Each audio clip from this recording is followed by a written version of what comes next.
Bonjour à toutes et à tous, bienvenue sur la chaîne des vieilles soupapes.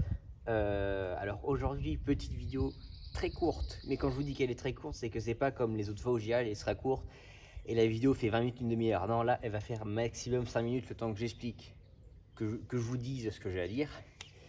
Alors pendant la dernière vidéo, j'ai fabriqué un outil pour démarrer les tracteurs par la prise de force, donc en inversant le sens de rotation de la prise de force, pour que la prise de force s'entraîne dans le bon sens sur le tracteur mené et que le moteur tourne dans le bon sens. Donc vous l'avez vu, ça fonctionne nickel. Cet outil-là, aussi bien soit-il, à partir du moment où je l'ai monté sur un Zetor gamme unifiée, n'a plus aucune utilité. C'est en discutant avec ce cher Victor que je m'en suis rendu compte. Les boîtes Zetor sont pas faites de la même manière que les autres. Je vais m'expliquer. Sur ce tracteur-là, le boîtier sert à quelque chose. Sur tous les autres, les deux TEC20, le labourier que Victor m'a vendu, le Massey Ferguson 135, aussi bien soit-il, le boîtier sert à quelque chose. Sur le N72, le boîtier sert à quelque chose. Sur mon 3042, le boîtier sert à quelque chose. Sur le Zetor, il sert à rien. Pourquoi Je vais vous le montrer. Alors en fait, les boîtes Zetor, vu comme ça fait moteur, embrayage et le carter de boîte. Alors ici, il y a le levier de vitesse. Donc ici, il y a toutes les vitesses. Et ici, il y a deux leviers. Un levier pour l'entraînement de la prise de force et un levier pour la boîte des réducteurs, pour vitesse lente rapide. La boîte de réducteurs sur les Zetor se trouve au cul de la boîte de vitesse. Jusque là, vous n'allez peut-être pas voir le rapport. Les Zetor sont dotés d'une prise de force indépendante, comme à peu près certains autres tracteurs que je possède. Le principe de la prise de force, non, n'importe quoi, la prise de force proportionnelle. Le principe de la proportionnelle, c'est que quand tu mets une vitesse et que tu avances, ta prise de force va tourner proportionnellement à la vitesse d'avancement de tes roues. Et j'avais pensé à ça, j'ai dit tiens, si je mets la marche arrière avec l'indépendante, ça peut fonctionner, je peux faire tourner la prise de force dans l'autre sens. Donc, pas besoin de boîtier. Sauf que le truc, c'est que si je fais ça, les roues vont tourner et je peux tout raballer sur mon passage. Il aurait fallu que je mette le tracteur sur cale. Sauf qu'il faut pas que le tracteur tombe, il faut que ça reste stable, que ça tienne aux un-coup. Bref, en discutant avec Victor, il me l'a expliqué. En fait, si vous voulez, grosso merdo, je vais vous faire un petit schéma. Alors, je vais vous expliquer à l'aide d'un schéma ce que j'ai expliqué précédemment dans la vidéo. Donc en gros, ça, j'ai représenté de manière très simplifiée la chaîne cinématique d'un Zetor gamme unifiée, donc par exemple là le Zetor 440. Donc on va faire le tour des éléments que nous avons. On a l'embrayage, la boîte de vitesse, la boîte de réducteur pour l'entraînement du point arrière et des roues. Donc ça, les réductions finales. Et ensuite, le sélecteur de prise de force et la prise de force, qui sont à peu près en un seul bloc. Dans la boîte de vitesse, il y a deux arbres. Donc un arbre de prise de force qui vient entraîner constamment le sélecteur de prise de force pour la 540 tours minute. On n'a pas autre chose. Et un deuxième arbre qui vient faire l'entraînement de la chaîne cinématique pour l'avancement des roues. Mais il entraîne aussi une partie dans le sélecteur de prise de force qui possède trois positions. Il y a le neutre, mais bon, ça on va pas en parler. La 140 tours, ce qui fait que la prise de force est entraînée constamment, quelle que soit la position de la boîte de vitesse et de la boîte de réducteur. Et la position de la proportionnelle, qui fait qu'une fois une vitesse engagée dans la boîte de vitesse, par exemple la cinquième, la prise de force va tourner proportionnellement à la vitesse d'avancement des roues en cinquième. Donc, la particularité de ces tracteurs, c'est que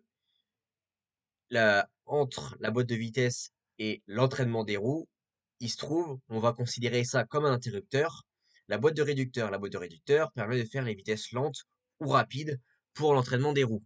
La boîte de réducteur possède une position au neutre, ce qui fait que si on vient couper l'entraînement des roues, le passage de mouvement de l'embrayage jusqu'à la boîte de vitesse, jusqu'au sélecteur de prise de force, peut s'effectuer sans que ça vienne entraîner pour autant les roues. Ce qui fait qu'on peut mettre une proportionnelle et avoir 5 vitesses de prise de force quand on se retrouve à l'arrêt. Et donc en gros, si on vient mettre la marche arrière, l'ensemble de la chaîne cinématique va tourner à l'envers. entraîner la prise de force à l'envers, mais avec la boîte de réducteur au neutre, ça n'entraînera pas les roues, et donc on peut faire tourner la prise de force à l'envers, à l'arrêt. Ça, c'est le schéma simplifié, par exemple, de mon Massey Ferguson 135 ou de la majorité des tracteurs en circulation que j'ai. Donc on retrouve pareil un embrayage, l'arbre de de la prise de force, l'arbre de boîte de vitesse. Bon, ça c'est pareil, c'est un arbre creux ici qui vient accueillir en son sein l'arbre de prise de force. Mais la chaîne cinématique n'est pas faite pareil. Donc on vient y retrouver la boîte de réducteur, la boîte de vitesse, le secteur de prise de force, tout pareil pour réentraînement des roues. Sauf que sur ce schéma-là, la boîte de réducteur se trouve en tout premier. C'est le tout premier passage du mouvement dans la chaîne cinématique. Lui, ce qui fait que si lui, on vient le mettre au neutre, bah, il y a strictement rien qui passe, ni pour la proportionnelle, ni pour l'entraînement des roues. La boîte de vitesse, si on la met au neutre et que lui, par exemple, est en vitesse haute, ben, le mouvement passe d'ici à ici, il traversera pas la boîte de vitesse. Et si on vient engager une vitesse, eh bien, les roues seront entraînées proportionnellement par exemple, par rapport à la quatrième vitesse. La proportionnelle, si engagée, entraînera la prise de force proportionnellement à quatrième vitesse. Par contre, par rapport aux étors, putain, par rapport aux étors, la...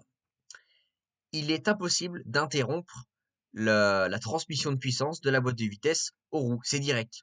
Si la boîte de vitesse est engagée, les roues tournent. C'est un fait, on peut rien y faire.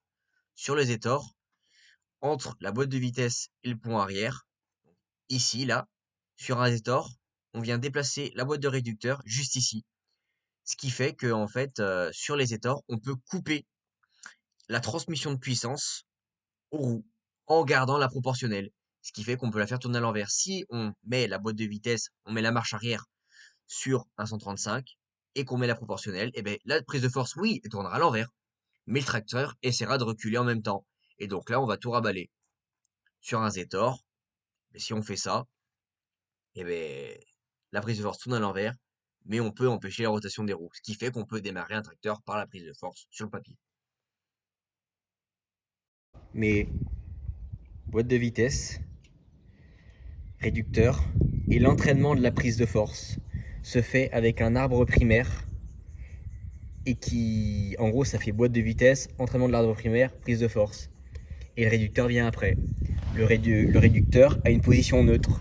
Tu peux mettre la proportionnelle en ayant le réducteur au neutre. Et dans ce cas-là, si tu mets la marche arrière, bah, ta prise de force tourne dans l'autre sens, sans que le tracteur avance.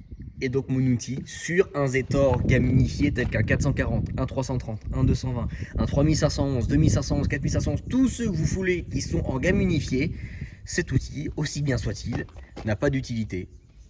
J'aurais pas eu de Zetor, et ben cet outil aurait eu une fonction. Et il aura une fonction un autre jour. Admettons j'ai un gros problème avec celui-là, ben cet outil servira à quelque chose. Je vais vous montrer.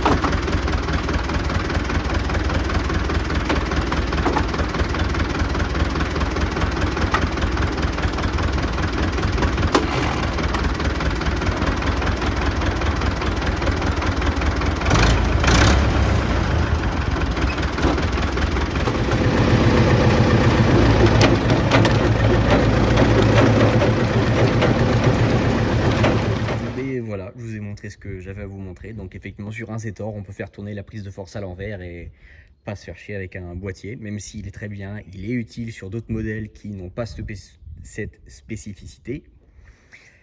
Mais voilà, puis c'est en discutant avec Victor, avec mon père, et parce que ça lui est revenu aussi, que mince, pour vider par exemple des tonnes d'eau, ben, ils avaient une pompe à eau mise sur la prise de force, et comme c'est un truc adapté, il fallait faire tourner la prise de force à l'envers. Donc voilà, c'était tout ce que j'avais à vous dire. Comme promis, la vidéo a duré 2-3 minutes à tout casser. Voilà, bonne fin de journée.